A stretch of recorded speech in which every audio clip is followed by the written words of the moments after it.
Let's what can we watch? Actually, let's watch this again. Trying to think of what we could watch again. We scrimmed Rewind a few times yesterday. We actually played it like 3 times. We only had one scrim, but we played it repeatedly with the other team we're scrimming against. It's nice. I mean, it's tough for FaZe. FaZe literally was a protocol fucking god. They were what, 10-2 this year on it? Yeah, let's go to breaking point. Let's see which teams suffered the most from this map change. I think FaZe is the one that suffered the most, but teams, can you go to see specific stats for maps filter? I don't know if this works. Does it work? I think this worked, right? Protocol only? Let's remove it, see if it worked or not. Does it change the order? Yeah, it does. Okay, so it works. That's pretty cool. The site's awesome. Alright, protocol hardpoint. What up, Lion Eyes? Yeah, this is, I mean, it's tough for FaZe, bro. 83% win rate on the map, and it got removed. They were also, if I'm not mistaken, they were pretty high percentage win rate on Vault and Skyline as well. Did it work for this? I don't know if it worked for this. Wait, are we saying Toronto was 100% win rate on Vault and Skyline? Holy shit, they were. That's fucking insane. What? There's no way. I mean, they only played it once. Okay, they probably only played it once because it's 6 round wins means that you. I mean, no, if they. I don't know. How many times did they play this? This would be fucking insane if they were 100% on this.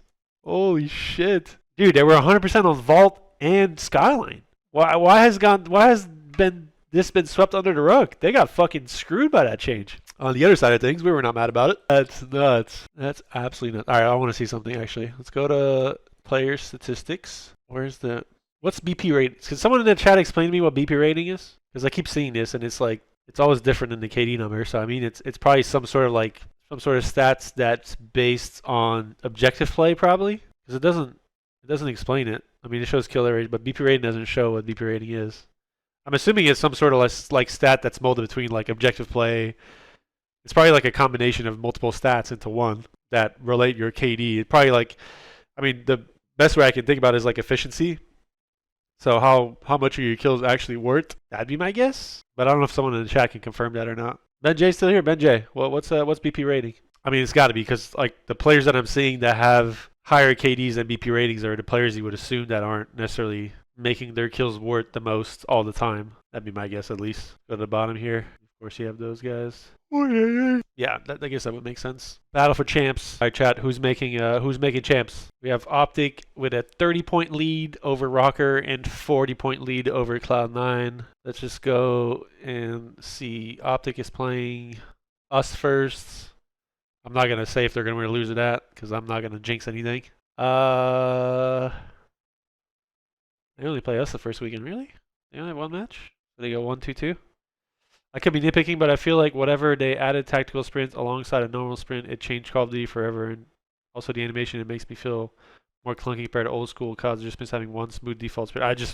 I mean, personally, I don't like all the. I liked it when it was simple and everything. I don't like all the settings and shit, like the insane amount of visual settings you have to like tweak and shit like that is ridiculous. I mean, if Optic don't make champs, it might blow up the whole team. I mean, I wouldn't go that far. I mean, I'd be very surprised if they don't make champs, to be honest. They have a pretty comfortable lead. So they play us, they play Boston, which is not an easy match either. They play Carolina, which, I mean, right now you'd have to consider them pretty much even with how they've both been playing. Maybe you give Optic like the slight edge.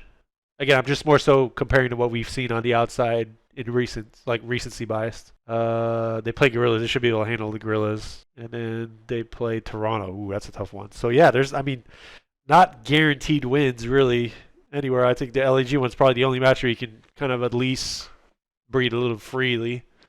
All the other matches should be somewhat competitive. Rocker plays Vegas. They should be able to handle that. Although Vegas has shown decent play recently, but I still think that Rocker is better than Vegas. Rocker only play once as well the first week. They play LAG. They should be able to win that, so that should be 2-0. Toronto's going to be a tough one. Toronto's pretty strong. Carolina, again, I'd probably give a slight edge to Rocker on that right now. Let's just say hypothetically 3-1, and they play us last. So they have they have the same stage as Optic. So, damn. Yeah, you might, I think it's, what up, Troy? Thanks, appreciate it, man. I think it comes down to, if any team can get close enough to Optic before the major, I think that's what's going to determine really the Because Major 4 is going to be insane in that. I'd say right now there's a much bigger chance. Thank you, Fair. Faru. Yeah, my allergies are kicking my ass recently.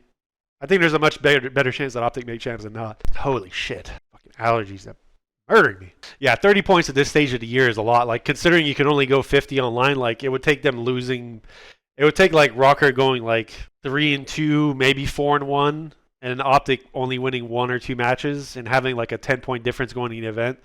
What would be really cool is if they played each other in the first round of the event. That would be insane. Like, let's say Rocker got, like, I don't know, second or third seed going 4-1, and Optic went 2-3 and like got 8 or 7 seed, and then they played each other in the first round of the event. That would be fucking lit. Like, for once, I don't have to be stressful about the champ situation. Last year was stressful, bro. Holy shit. Like, obviously the goal is to win, right? Don't get me wrong. At any point in time, if you're not striving to win, you don't really belong here. But I think ultimately, a not acceptable outcome to a season is not making champs. That's just not okay. Like, in my opinion, I don't care the situation.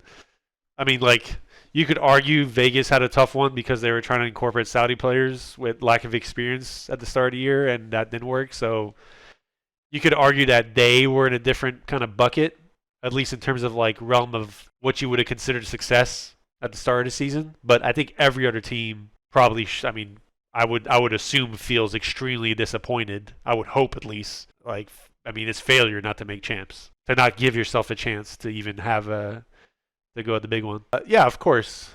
Usman FM about NEP question. What do you think makes your team so good with just a person change? You guys were a bottom 4 team. Okay. All right. Let's pull out. Here's actually, we're gonna give some insight into this. It's actually sad we only have 14 viewers because I think this is something a lot of people would like to see. But we're going to. How would I go about showing this? Fuck it, just show the whole thing at this point. Fuck it, we're doing it live. 1 sec. Let me make sure I'm pulling this off screen. So I'm not spilling any like direct beans because close. Close, but no cigar. Okay. I mean, there's nothing to show. I would have to put the password in for you guys to see the good stuff. All right, let me get this together. I'll screenshot it so we're not showing any of the good stuff. And then we want Giazzo picture, and we'll show this. Actually, I'm just gonna show this. I don't need to show anything else. Yeah. All right, chat. Let's do an exercise. Okay. Let's see if I miss any questions. Which player have you coached for the longest amount of time? Is it Hook or Illy? It'd probably be Ender. I think Ender and Ant were always on my teams when I coached. Kyler wasn't on our Vanguard team, and then I had Ender for obviously a bit last year at the start of the season. So yeah, probably Ender or Ant. Okay. All right. Let's do this. Standings. We're doing an exercise with the chat here. Okay. We want stats. We want teams. We want leaderboards. Let's just use hardpoint just for. Actually, we'll use all the stats. Okay, we'll use all the stats. Okay, and then we want event. We want Major 1 qualifier, Major 1 tournament, CDL Minor 1 tournament. So these are the stats, right? This is statistically our team was 11th in KD. We were 11th in hardpoint win percentage. We were 9th in S&D win percentage, and we were surprisingly 7th in control win percentage. We were 50-50 control, which is absolutely insane. We'll just use hardpoint for the sake of it, because I think hardpoint's probably the mode where scrims reflect match performance the most. Like, if you do well in hardpoint and scrims, typically it's the mode that resembles itself the most to a match from a scrim perspective. So I'll just answer another question before we go on with this. Do you think it would work better to have everyone at COD champs, how they have majors now? I kind of like the idea of certain teams not making the playoffs, to be honest, because you should have to earn your way into the playoffs. I think that makes the most sense, to be honest. The way we had it the first year of the CDL, the online year, was basically everyone made champs, but like us and FaZe had like a 2 or 3 round bye, I think. I think we had 2 rounds. I think we had 2 round buys. And then the bottom 4 teams starting losers. So we basically were guaranteed like top 6 from the start, I think. But yeah, I think it would take away from the season as a whole if you didn't have. What up, Johnny Mac? Long time, brother man. I hope you're doing well, my man. All right, chat. So with that being said, we're taking hard point win percentage, right? Purely. We were 38.9%, and we were 0.93 KD as a team. I want everyone in the chat to tell me what you think our record for hardpoint was in scrims to reflect that in a match. And this will give you guys some insight as to potentially why some teams, again, I'm not saying this is the reason, it could be one of the reasons, but why some teams don't necessarily make changes right away or should make changes quicker or whatever.